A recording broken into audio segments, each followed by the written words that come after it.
Thank you very much. Welcome to the show, ladies and gentlemen. My name is David Letterman. We got a fine program for you today. Today, of course, is Wednesday, what do you think, Paul? What do we got here? Today would be the 14th. That's right, Wednesday the 14th, and in a couple of minutes you're going to meet Franken and Davis, Gary Busey, a fine actor, also Carol Leifer, a wonderful comedian, and Dave's Video Funhouse. The 14th of what? Of the month. It's 14th of the month.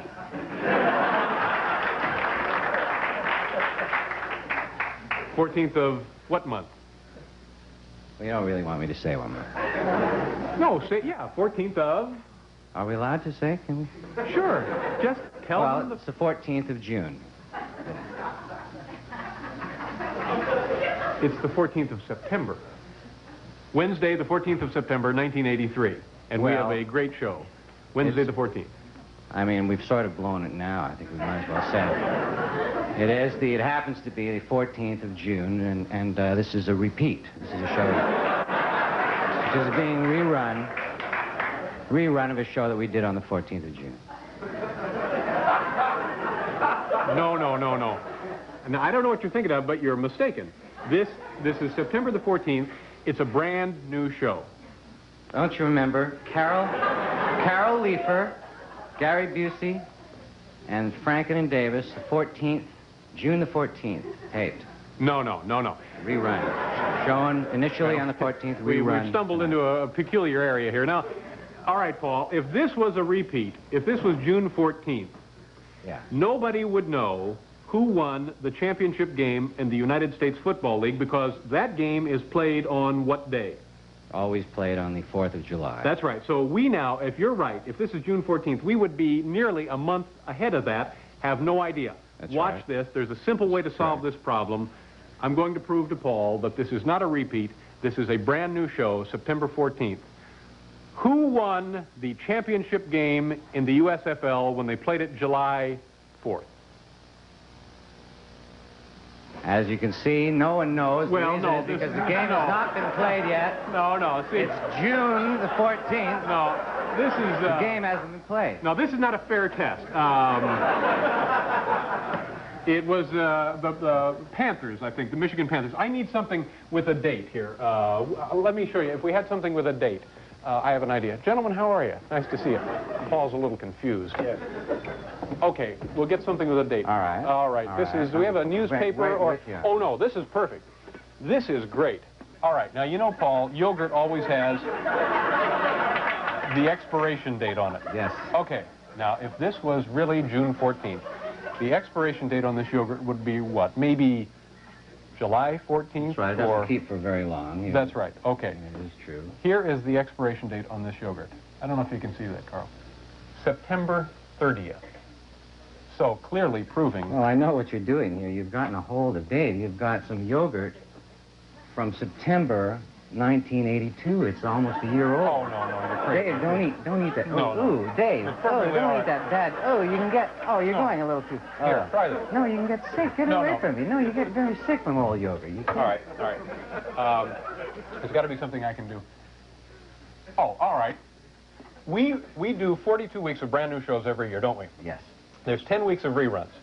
So that means roughly 1 out of every 5 shows we do is later rerun. 1 out of 5 is a rerun. And we always want the reruns to be the best possible shows out of the batch, right? Certainly, we can select them. We select the best of the show. Okay. So if this were a repeated show tonight, would we really pick one that had Franken and Davis on it? Well, you might very well. You could do that just to throw the audience off. You might pick a show like that. We can't run the risk of that kind of thing. No, you could very well. We'll settle this. You could do something like that. No, I think we... I wouldn't put it past... Oh, Dave, look at this. Look at this. A tiger swallowtail butterfly. This thing has a life expectancy which ends mid-June. It would be long gone, no, by Paul. September. Nice try. That's a dotted skipper. They're done by September. They only August and September. All right, now look. Will you believe this guy? Yo! Okay, look. Sylvester Stallone. Now, his movie, the one he directed with John Travolta, Staying Alive, it was released in July. Will be released in July. No, it was released in July. And I have a feeling There's no way he would show his face in public after the release of that movie. All right. Okay. You want to find out? Okay, we'll see.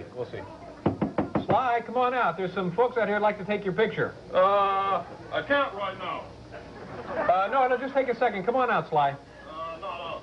Sly, come on out and tell Dave that it's June the 14th. The door's stuck. No, it's not stuck, Sly. Just take a second. Come on out, say hello, and then you can go back about your business. No, I can't get it open. I just got out of the shower. No, there's no shower in there, Sly. Come on out and just say hello. It'll make a lot of people happy. The phone's ringing. Gotta get the phone. No, there's no phone in there, Sly. Come on. I didn't have Final Cut. What? Never mind. Let's one more try here, Paul. It's actually September 14th. Yeah. Listen. Oh. Paul, Wait. Yeah. do you remember June 5th when the late-night cow gave birth to the calf? Oh, of course, we were all very thrilled. We were thrilled, excited and proud. Certainly. Now, what is the minimum weaning period for a dairy cow? Well, 90 days, Dave. But what are you getting at? The calf has to be with its mother for 90 days before you can really take it away. I'm aware of that. Yeah. All right, what's this? Here, Paul, is the late-night calf. This was born June 5th. Now, do you see the mother anywhere? Dave, where is this calf's mother? What are you doing? You can't take a calf, a newborn calf. It's been born 2 weeks.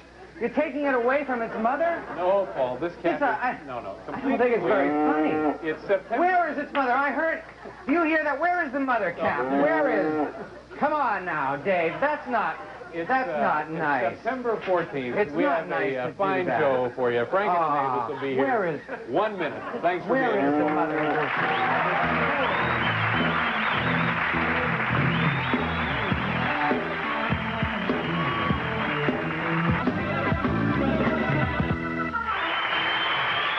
Thank you, Paul. Thank you very much, folks. What a wonderful audience we've packed in here once again this evening. We certainly appreciate all your help. You came on a good night. We have a fine show for you. Let's get on to my first guests. They last appeared on this program a couple of months ago, and at that time they were billed as the comedy team that weighs the same. Yes, they astounded our studio audience and millions of home viewers as well by weighing in right here in our studio on this program, and actually they weighed within a half a pound of one another. Well, it's now a few months later, and they're back with us. They can currently be seen on their own special on Showtime, which is a cable situation which I'm not eligible for. Please welcome the comedy team that weighs the same, Franken and Davis.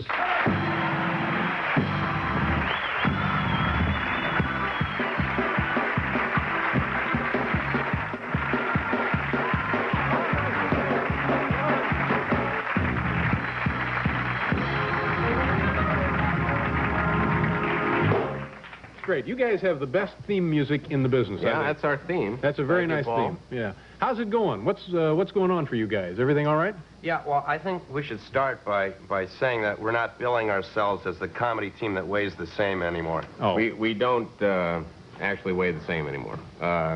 We actually weighed the same for about an hour. About an hour. And as I recall, that was 167, right? Yeah, I went down a little Italy. I've shot up. I'm about 173, and Tom went down to his normal weight. Uh-huh. Plus, we didn't get that big a response, so it wasn't worth the effort. Yeah, to maintain that. We have thought of billing ourselves as the comedy team that weighs within 10 pounds of each other. Yeah. But that's really just a watered-down version of the comedy team that weighs the same. Yeah, So. it really seems like if you can't hit it on the nose, forget it. Yeah, Right. So Exactly. how are things otherwise, though? Very good. Oh, that's good. We're very busy.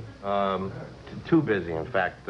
We've overcommitted ourselves, I think. Yeah. Yeah, we're touring this fall, and we're writing 2 screenplays. Yeah.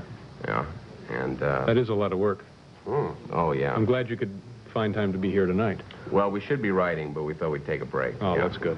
Now, when you talk about the screenplays, are these like blockbuster deals we got here, or what? Well, Dave, you've probably heard of Warner Brothers. Sure. They did Casablanca and Superman 1, 2, and 3. Yeah. Yeah, and our other deals with Universal. Uh-huh. I think you've heard of Spartacus.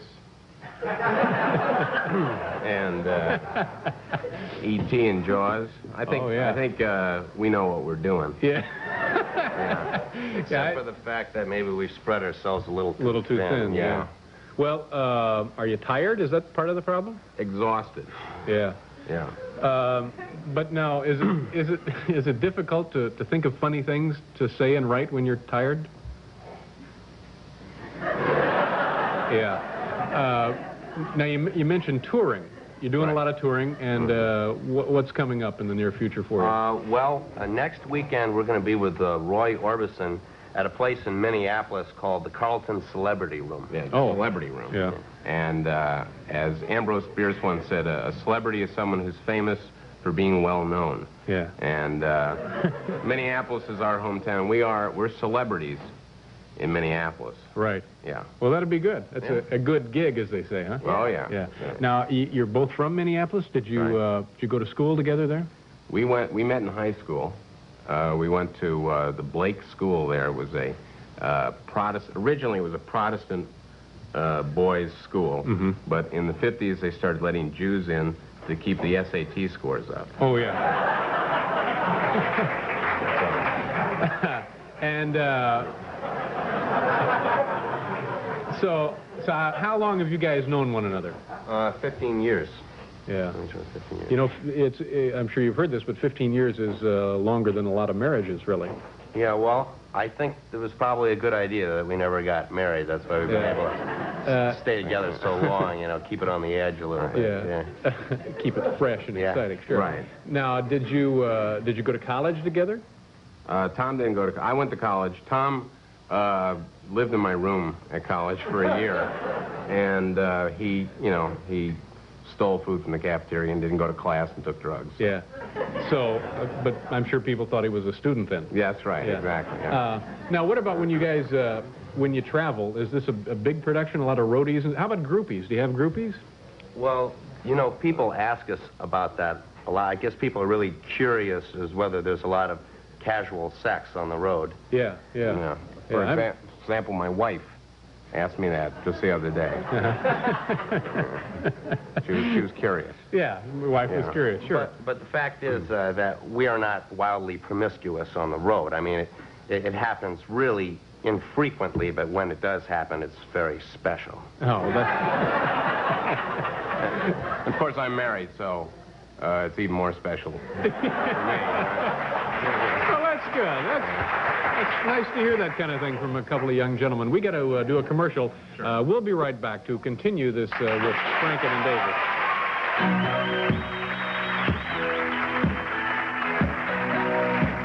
Hi there. Franken and Davis are here. And do you know Gary Busey? I think you probably met him. We worked with him. He hosted Saturday night a week that we were there. Yeah, you did. Many years ago. He'll be back. Yeah. He'll be out here tonight. I know him. I used to run into him all the time at a market in my neighborhood in California. Gary would be sitting there on the shopping carts. I don't know why, but we'll find out about him. Now, you mentioned that you are married, and of course, every time you come on, we have kind of an update from you, Al, about your lovely daughter. She's getting big. She's 2.5. I brought a picture. She must be getting big by now. Yeah, she's 2.5. Can we see that? There you go, right there. There we go. Yeah. Pretty, isn't she? She's a beautiful young girl. Is there any way in hell that this woman will grow up normal? Well, we thought of penciling a mustache on her, calling her Raoul. But no, I think she's a well-adjusted. Well, she's certainly a cutie. Now, I understand you brought with you a guest from your home city of Minneapolis tonight? Oh, that's right, David. As you might know, until about 3 years ago, Minnesota was considered pretty much a gastronomical wasteland. And but in the last few years, Minneapolis has really gone through a culinary renaissance, and it just makes my mouth water to introduce our next guest. He is the proprietor of a new French restaurant in Minneapolis called the Eiffel Tower. Please welcome Pierre Lefranc. Pierre, welcome. Thank you. Now, when I stuck my head in the makeup room, I noticed that you didn't have a French accent. No. No, I'm not French. I see. Is Pierre Lefranc, then, is that your real name? Well, I had my name changed. My original name was Bob Johnson, but I didn't feel that the proprietor of a fancy French restaurant, I didn't think that was the right kind of name, so when I opened up the Eiffel Tower, I had my name changed to Pierre Lefranc. Well, Pierre, what gave you the idea to open up an elegant, fancy French restaurant in Minneapolis? Well, about 3 years ago, I took a business trip to Houston, and an associate of mine took me to this restaurant. It was called A Bientôt de Soir. I see. Now, what does that mean now? I don't know. But it opened my eyes to the fantastic world of French cuisine, and I've just had the dream up until now of introducing great French cuisine to the Minneapolis area. Okay, now what culinary delights are on your menu at the Eiffel Tower? Well, I brought the menu for the Eiffel Tower along with me here. And incidentally, if you visit the Eiffel Tower, you can take the menu home with you as a souvenir, if you like. Is that a picture of, is that you? Oh, no, that's my brother, Michael, Jacques. He's the chef. He does now, swell job. I understand. Menu is a French word, isn't it? Yes, menu is a French word, yes. What does that mean, literally translated? List of food. Now, it's a big menu there. I notice you don't have really a lot on it. Well, we figured you'd do a few things really well. Uh-huh. And you see, the first thing we got here is the soup du jour, and that's different every day. And that's a French onion soup today. Now, what's this, the poisson? Poisson is a fish, and we have the filet of sole almondine. It's a little filet about this big, and it's nice and light. It's not at all fishy, and it has little slivered almonds on the top, a little parsley, and it's nice and light. Very popular. Now, is that fresh? Is that a... Oh, yes, flown in fresh from Chicago every day. And is that served a la carte? Oh, I see you know some French. No, all of our entrees come with 4 string beans, and then we have fresh mashed potatoes, which we squeeze out through this tube thing, so it comes out kind of curly-cued. It looks like a Dairy Queen kind of thing. Carvel. A soft ice cream, frozen custard sort of. Right. Well, we stick that onto the broiler for a minute, and it comes out kind of browned, toasted on the outside. So it's not only a treat for the palate, but for the eye as well. And for the nose. Now, I imagine you have quite a wine list at the Eiffel Tower. Wine list? Well, you know, a menu of the wines. Well, we have wine. We have what looks like 2 barrels sticking out of the wall with spigots on them. And one is white and one is red. And if you're having the poisson, we recommend you get the white. And if you're having, say, the roast beef au jus, we recommend you get the red with that. Well, I'm sure, Pierre, after this airs in Minneapolis tonight, that there'll be a rush on the Eiffel Tower and people experiencing the sights, the sounds, the smells of the Eiffel Tower. Right. One more thing, no shirt, no shoes, no service. Okay, well, thank you, Bob Johnson. Franken and Davis. Al, nice to see you again. Tom, thank you very much. Thank you for being here. We've got to go away for station identification. We'll be back, though.